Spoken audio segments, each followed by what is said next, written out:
இன்னொரு சித்தாந்தம் சொல்கிறாங்க அம்மா, அருமையாக இருக்கும். அத்தனை பேருக்கு சித்தாந்தம் கற்றுக் கொடுக்குறாங்க. அதாவது நம்ம இதை கூட தெரிஞ்சுக்கணும். தெரிஞ்சுக்கிட்டோம்னா இறைவர் மேலே நமக்கு அன்பு வந்துடும். தெரியாததுனால தான் இறைவரை நம்ம அந்நியமாக பார்க்குறோம். நம்ம எல்லோரும் தினமும் உணவு உண்றோம், நீர் பருகிறோம், கடைக்கு போகிறோம், வேலை செய்கிறோம், பல பொருட்களை பார்க்குறோம், வீட்டில் நிச்சயதார்த்தம் போன்ற நிகழ்ச்சிகளை கொண்டாடுறோம். எல்லாத்துக்கும் யார் தெரியுமா காரணம்? சாமி. ஒவ்வொரு பொருளையும் அவர் தான் அறிவிக்கிறார். இப்போ இது ஒரு ஸ்பீக்கர் அப்படின்னா அவர் தான் அறிவிக்கிறார். இது ஒரு மைக், அவர் தான் அறிவிக்கிறார்.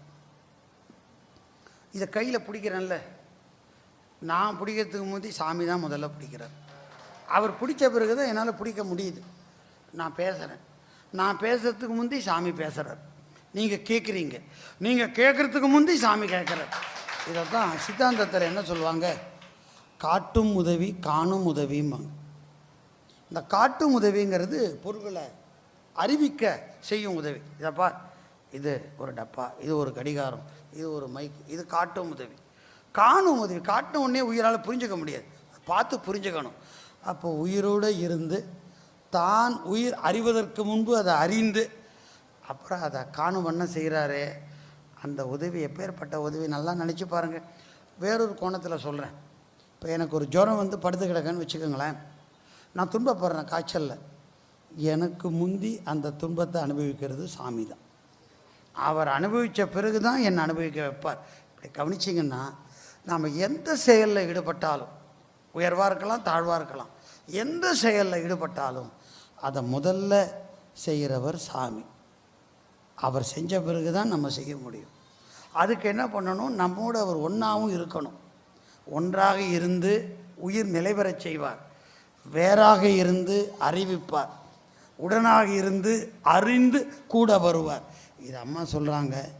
அறிவானும் தானே, 20வது பாட்டு. அறிவிப்பான் தானே. இது பரம சித்தாந்த பாடல், பரம சித்தாந்த சைவ பாடல். அறிவானும் தானே. இந்த பாட்டெலாம் மனப்பாடம் பண்ணி வச்சுக்கோங்க, சில பாட்டியாவது. அறிவிப்பான் தானே, அறிவாய் அறிகின்றான் தானே, அறிகின்ற மெய்ப்பொருளும் தானே, விரிசுடர் பார் ஆகாசம் அப்பொருளும் தானே அவன். எல்லாமே அவன் இருக்கான். எல்லாத்துலேயும் அவன் இருந்து நமக்கு அறிவித்து, நாம் அந்த பொருளை அறியும் போது கூட இருந்து தான் முதலில் அறிந்து, இதுதான் காணும் உதவி. பொருளை காட்டும் போது காட்டும் உதவி. இதுக்கு அவன் நம்மோடு இருக்கணும், அது ஒன்றான உதவி. இப்படி பிரிப்பின்றி இரண்டரை உயிரில் கலந்து நிற்கிறது எது தெரியுமா? இறைவனுடைய ஒரு சக்தி. அதுக்கு பேர் ஆதிசக்தின்னு பேர். அதுக்கு வேறு பேர் ஆணைன்னு பேர். அந்த ஆணையாக உயிருக்குள்ளே இருந்து அம்பாள் காப்பாற்றுவாள். ஆணையாக திருநீராக இருந்து உடம்புலையும் காப்பாற்றுவா. உடம்பில் காப்பாற்ற திருநீராக வருவா, உயிரை காப்பாற்ற ஆணையாக இருப்பா. இத்தனையும் செய்வது இறைவருடைய துரோதானம் என்று சொல்லக்கூடிய மறைப்பு ஆற்றல். அதை தான் ஆதிசக்திங்கிறாங்க, ஆணைங்கிறாங்க. இதை நம்ம புரிஞ்சுக்கிட்டோன்னா ஒவ்வொரு உயிருக்கும், இது எனக்கு மட்டுமல்ல எல்லா உயிருக்கும், ஓரறிவுடைய தாவரத்திலேருந்து ஆறறிவுடைய எல்லா உயிருக்கும், சடப்பொருளுக்கும் இதுலேயும் சாமி இருக்கார்.